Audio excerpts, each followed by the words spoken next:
programa Religare de hoje nós vamos conversar com o pastor Cleiser Alves.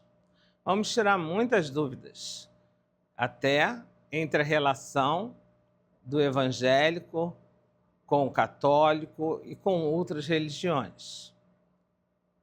Muito obrigado, pastor Cleiser. Prazer foi meu estar aqui para te rever mais uma vez. Tenho um respeito e um carinho muito grande por você. Muito obrigado. Me senti honrado em poder receber esse convite de estar aqui para a gente compartilhar um pouquinho das nossas experiências e tentar ajudar os nossos amigos. Então vamos começar lá de trás? Vamos nessa. O senhor vem de uma família evangélica?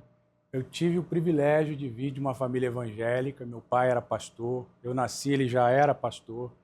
E prossegui nessa caminhada, porque eu entendi realmente as bases do cristianismo através de meu pai, mas aos 12 anos de idade eu tive uma experiência com Deus e a partir daí eu venho aprimorando cada vez mais esse relacionamento e aos 23 anos de idade me tornei pastor, pastoreei uma igreja há muitos anos e estou aqui para poder compartilhar um pouquinho dessas experiências ao longo dessas caminhadas. Podemos começar com essa experiência que você teve, porque eu fiquei até meia chocada quando eu vi, né? Você pode falar para a gente um pouquinho? Você está se referindo à experiência de quase morte. Quase morte. Realmente foi algo muito forte na minha vida. Eu estive no Peru há 4 meses atrás e tudo começou com uma grande confusão em relação à agência de viagens, que mudou a data, e eu, como sou advogado, conheço dos meus direitos. Eu falei, não quero. Já estávamos organizados para uma data e você mudou, então eu quero meu dinheiro de volta. E aí o vice-presidente da empresa me ligou e falou, não, se você desistir, vai nos trazer muitos prejuízos, então, para você manter, a gente vai te dar a montanha de 7 cores, ou a montanha colorida. Eu sabia um pouquinho do que tratava, conversei com a minha esposa, nós aceitamos e partimos para o Peru. Na verdade, meu desejo de conhecer o Peru era por causa de Machu Picchu. Eu vi um documentário sobre Machu Picchu, achei muito interessante e rumamos para o Peru. O primeiro dia foi maravilhoso, tiramos foto, curtimos, eu ao lado da minha esposa, o grande amor da minha vida. E no terceiro dia, fomos para a Montanha Colorida.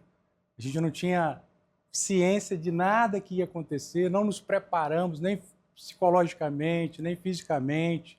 Ali a gente chegou, estava nevando. Não avisaram vocês absolutamente para levar nada, agasalho? Nada. Apenas nos lançaram numa van. Quando a gente chegou, minha esposa muito irritada, caindo neve. Nós já havíamos tido experiência com neve, você tem que estar bem agasalhado, né? Muito bem. E eu de calça jeans, de tênis Adidas e minha esposa muito irritada, mas estávamos ali e prosseguimos. Já na primeira parada, Luzia, eu já senti que íamos ter problemas. Antes disso, éramos 15 pessoas. Dessas 15, 13 pessoas decidiram subir de cavalo, né? E 2 idiotas, eu e um mexicano, falaram, não, a gente vai a pé mesmo. Vamos caminhando, contemplando a natureza, né? E ali foi uma decisão radical e impensada, né? Porque você está num ambiente daquele, num clima daquele, vai caminhar, mas nós fomos. Primeira parada, já senti muito mal. São 5.300 metros acima do nível do mar, então o ar rarefeito, dificuldade de respiração. Finalizando a primeira parada, eu me assentei um pouquinho para tentar recarregar as energias, mas eu notei, Luzia, que quando eu parava, eu tinha muita dificuldade de respirar. E aí eu me levantei, continuei caminhando. Já na segunda parada, meu corpo exausto, me dando sinais de que não iria aguentar, e a gente precisando continuar.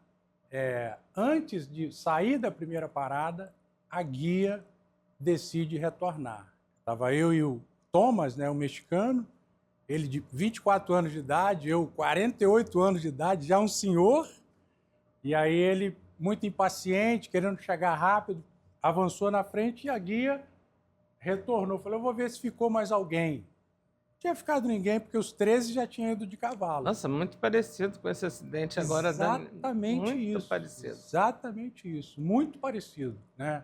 Porque você num local inóspito, sem nenhum apoio praticamente, né? E ela já com um balão de oxigênio nas costas, exatamente para estar dando suporte a possivelmente se alguém passasse mal, me deixou praticamente sozinho. E eu caminhando, muito preocupado com a minha esposa, que já havia avançado. Na segunda parada, me sentindo muito mal, uma dor terrível nas pernas, muita dificuldade de respirar, mas continuei avançando porque eu entendi que retornar seria tão difícil quanto prosseguir. Vamos prosseguir. E iniciei a terceira de 4, né, que são 3 caminhadas com um terreno menos íngreme e uma caminhada, a última, no terreno de praticamente 45 graus.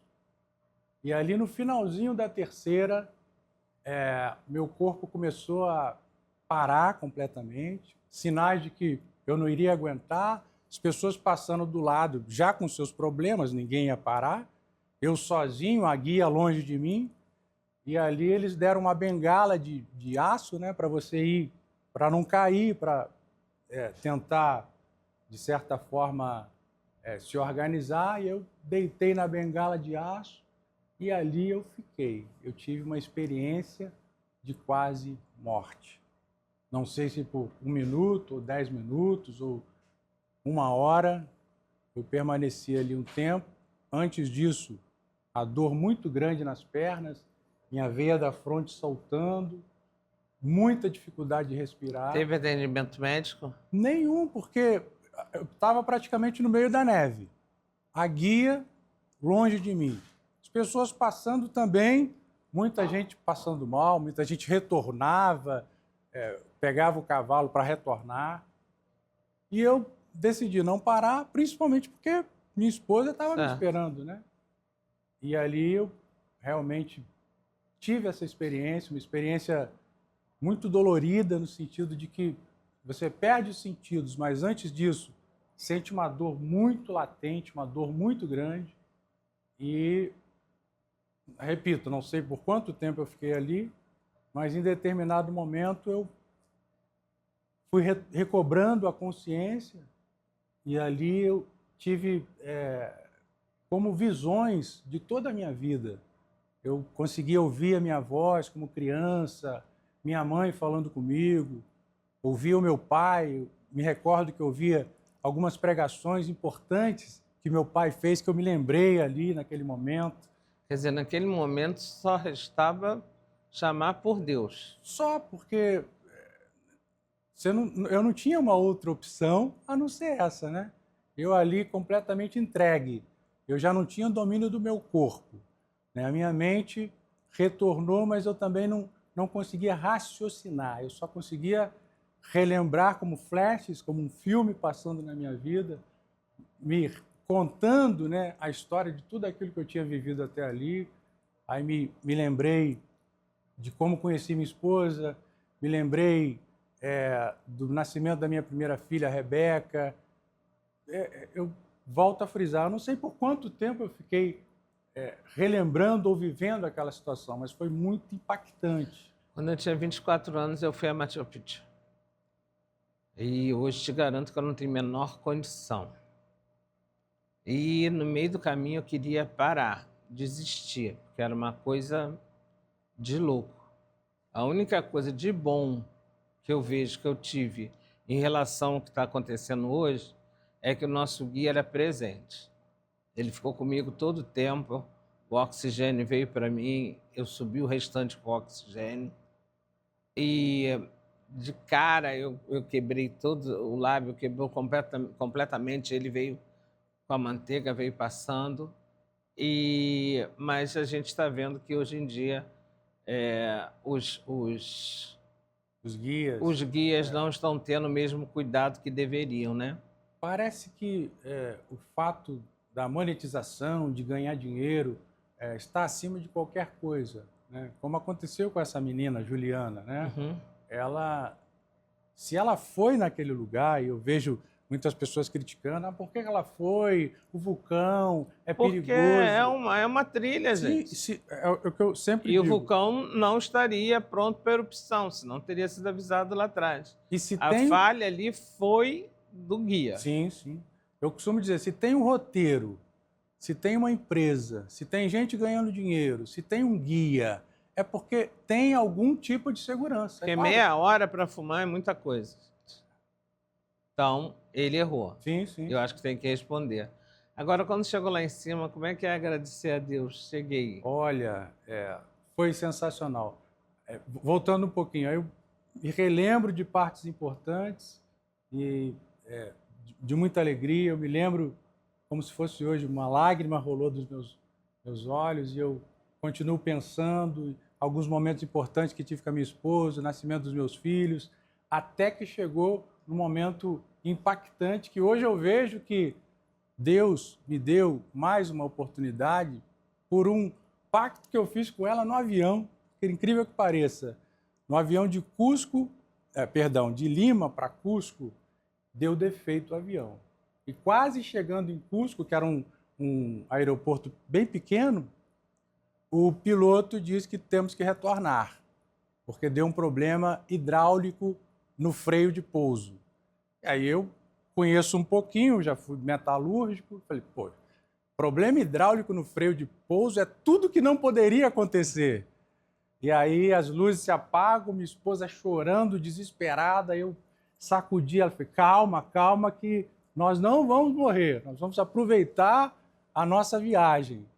E o último pensamento que me veio ali, ainda deitado sobre a bengala de aço, foi esse pacto que eu fiz com ela lá em cima no avião.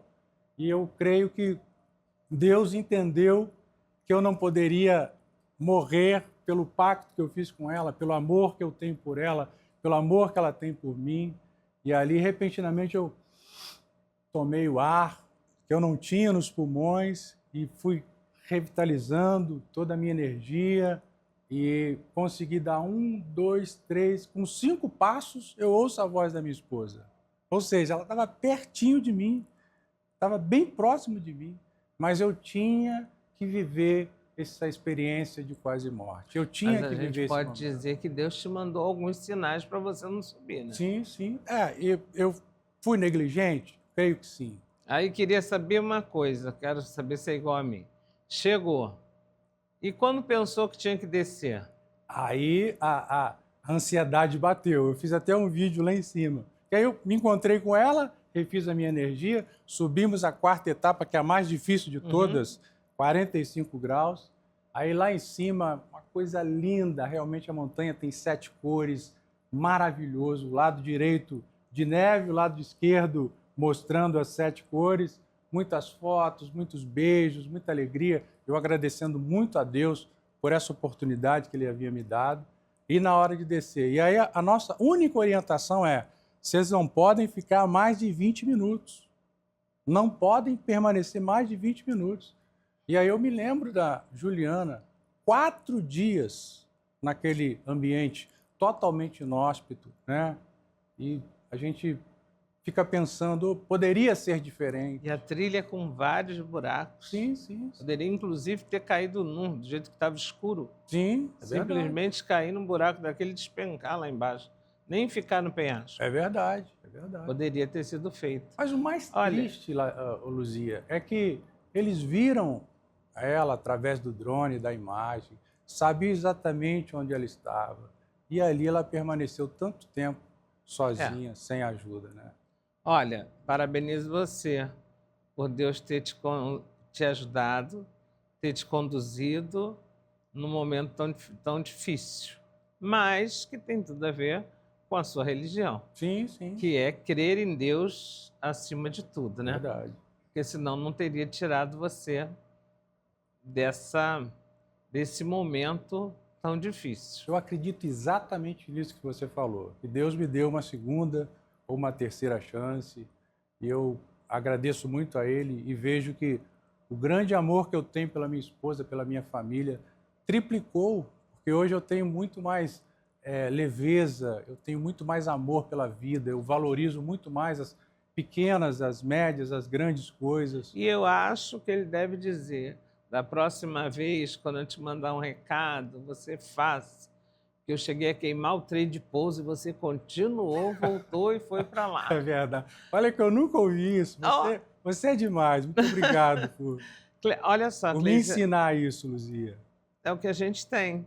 Eu queria fazer um pequeno intervalo e aí nós vamos voltar a falar mais da religião. Tá Sim, bom? sim. Ok. Então nós vamos a um pequeno intervalo e já voltamos.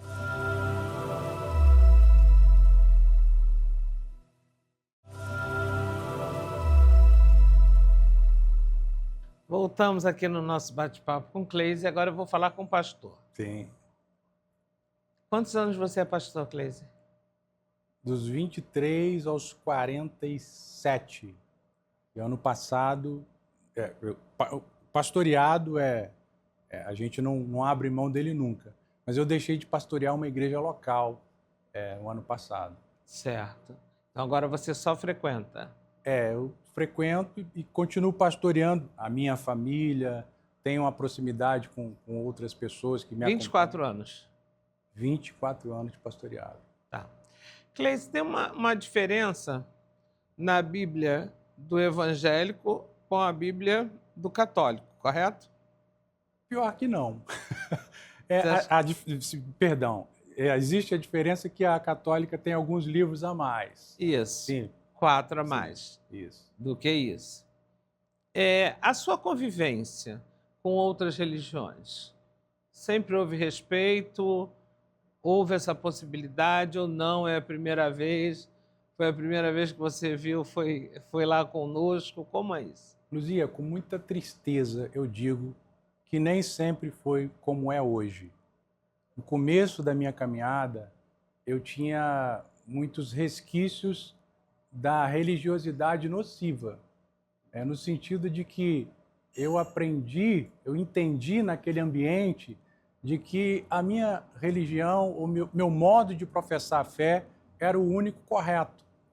E eu olhava para os meus irmãos católicos, para os meus irmãos espíritas, para os meus irmãos de matriz africana como errados que precisavam se converter à minha religião, ou o meu modo de ver a religião, o religare, o teu acesso ao divino.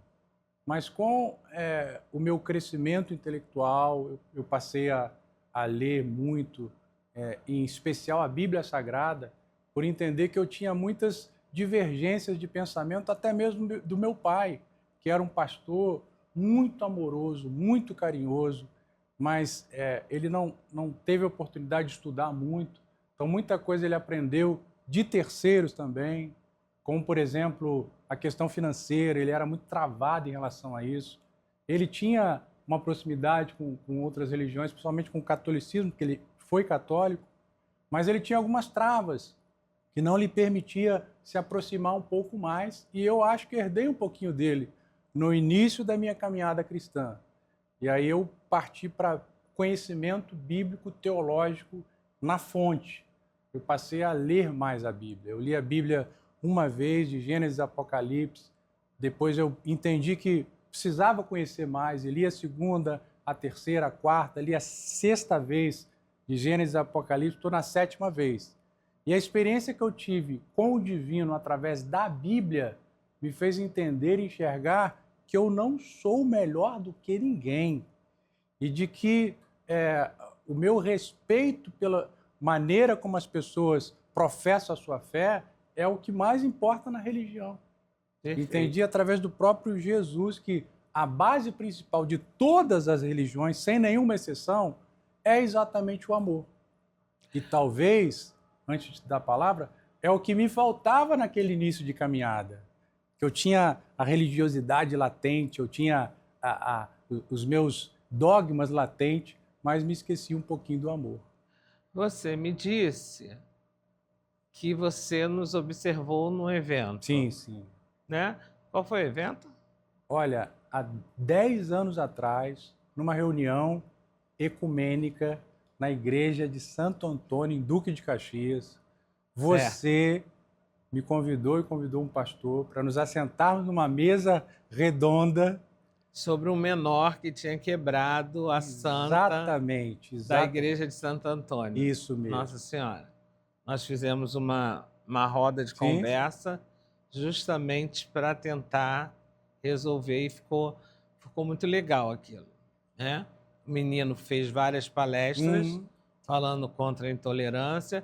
Eu acho que nem tudo você, não, prende o menor, não prende, gente. Prende que lá dentro não tem nada para ele aprender. Sim, sim, é verdade. E aqui fora ele aprendeu muita coisa. Se você souber, ele segue a gente até hoje.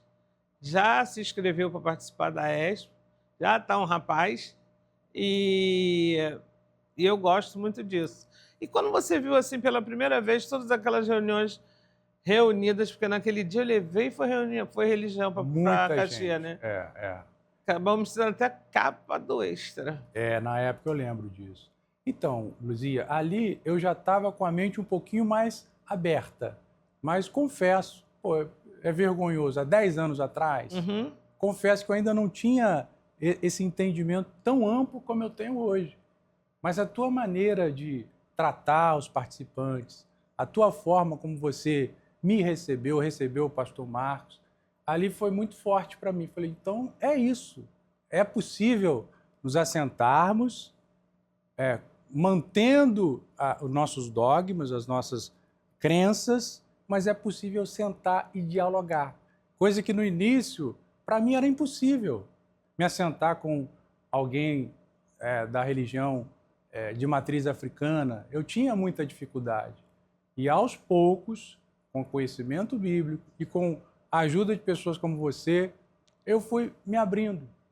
Eu fui conhecendo um pouco mais, entendendo que se a base não é o amor, não pode ser coisa alguma. E ali você foi me ensinando, de certa forma. Eu participei do Expo Religião, como ouvinte mesmo, andando.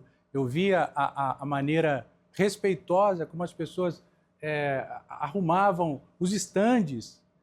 E eu, poxa, que legal, que bom. Um ajudando o outro. Um ajudando o outro. E sem a questão dos preconceitos ou de conceitos preconcebidos. Então, foi muito importante para essa minha ascensão, para essa minha abertura intelectual e espiritual em relação à verdade dos fatos. Porque o mais importante é o amor.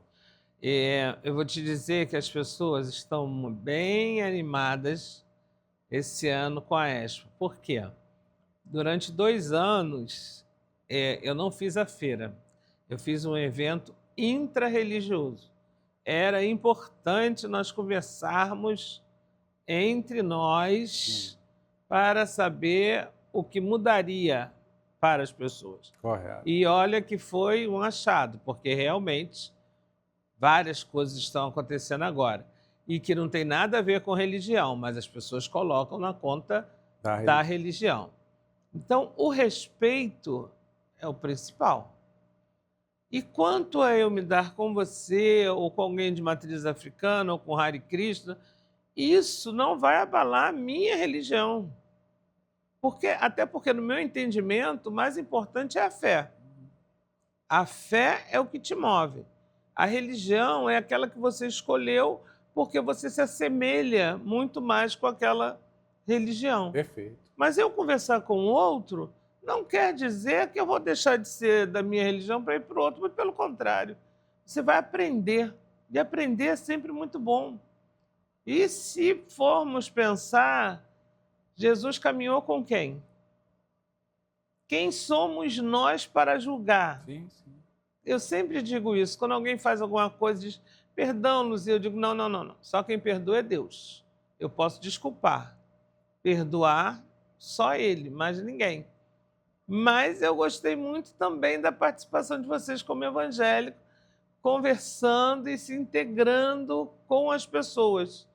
Mas nem todos pensam assim, né? Infelizmente, eu critico porque eu também um dia tive essa dificuldade. Mas acho que o grande problema do religioso é a insegurança.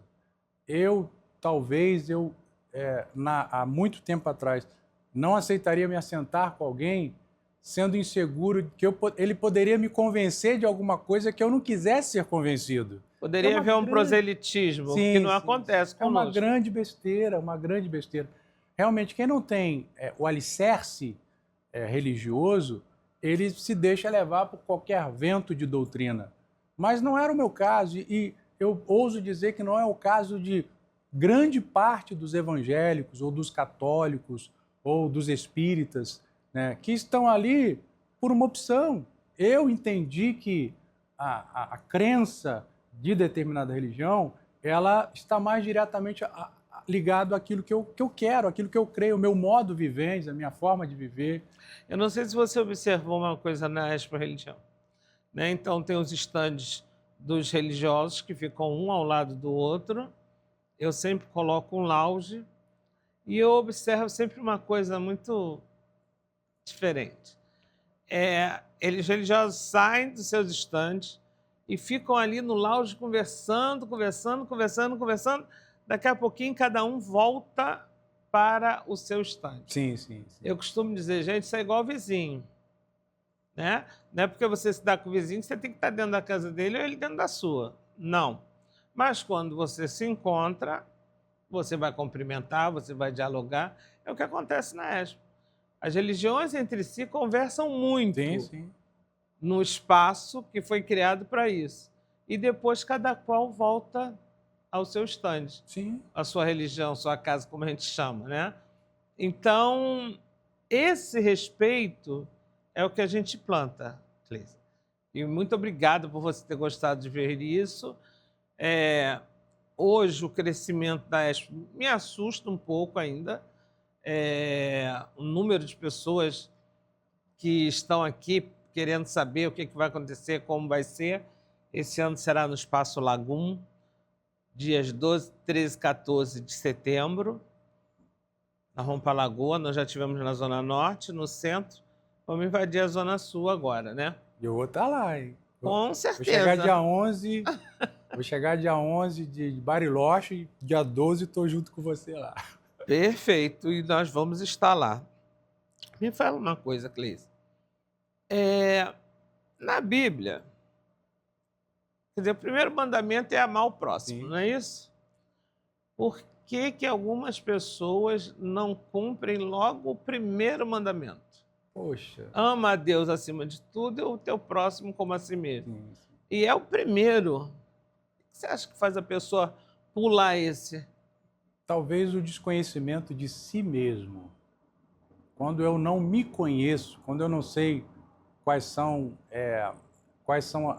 as minhas peculiaridades, quando eu não tenho clareza de quem eu sou, eu me torno alguém volúvel. Então, por que eu vou amar alguém de matriz africana se ele está no erro? É assim que muita gente pensa, né? E não vê que antes da religião, antes da crença, existe um ser humano que tem as suas dificuldades, que tem a sua crença, que tem a sua maneira de pensar, de viver, mas que antes e além de tudo isso é um ser criado e amado por Deus. E há uma exigência de Deus de que eu ame como amo a mim mesmo. Mas muitas pessoas não amam nem a si. Como eu vou amar o meu próximo se eu não amo nem a mim mesmo? Você é a quarta pessoa que me dá essa resposta. A pessoa que não se ama é incapaz de amar ao próximo. Exatamente, eu penso nisso e creio nisso. E só há uma forma de mudar. Que forma é essa? A decisão por amar.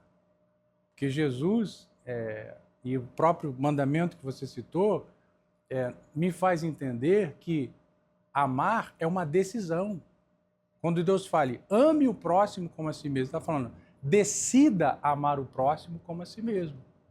Por isso que eu, com respeito a todas as pessoas, eu nunca pretendo me divorciar, porque eu decidi amar uma única mulher. Eu decidi amar a Viviane. Eu decidi estar com ela. E como eu decidi pelo amor eros com a minha esposa, eu posso decidir pelo amor ágape com qualquer pessoa.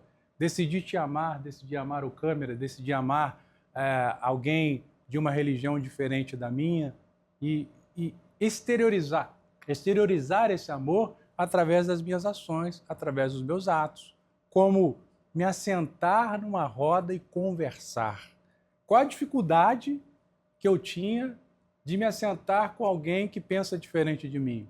E se você pensar, o pai sempre foi muito inteligente, Deus foi muito inteligente. Porque no primeiro mandamento, ele diz: ama teu pai acima de tudo. Ele não disse ama a Deus, ele não disse ama a Krishna, ele não disse nada. Ama a teu pai. Então, as pessoas sabem que elas vão amar ao pai acima de tudo. Aquele, quer dizer, muda a nomenclatura, mas que é o pai. Mas acho que determinadas pessoas têm dificuldade de entender isso. Cleiton, tem uma notícia triste para te dar.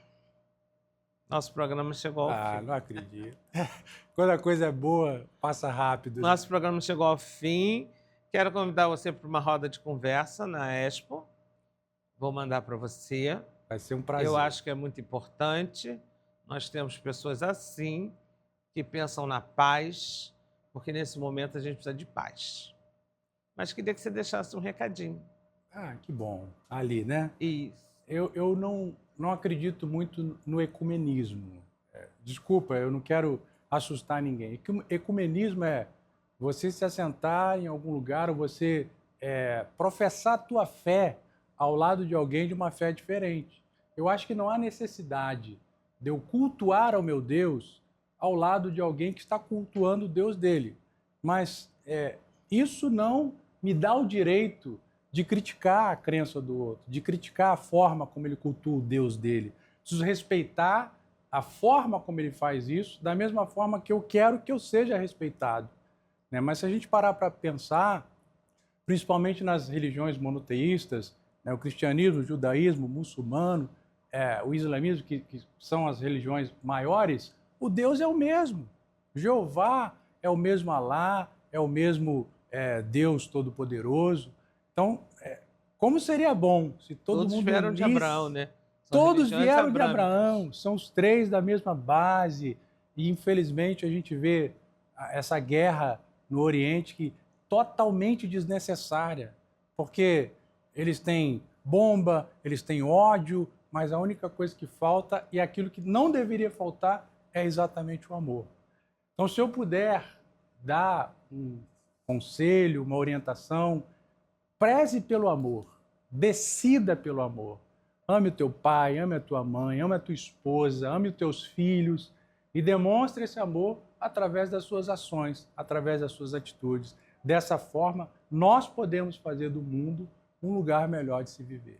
Cleisa, muito obrigado por vocês terem estado conosco e foi muito bom, foi muito boa a nossa conversa. E aqui a gente encerra esse programa e eu convido você, na próxima semana, estar aqui conosco de novo na TV Alerj, o canal do Povo.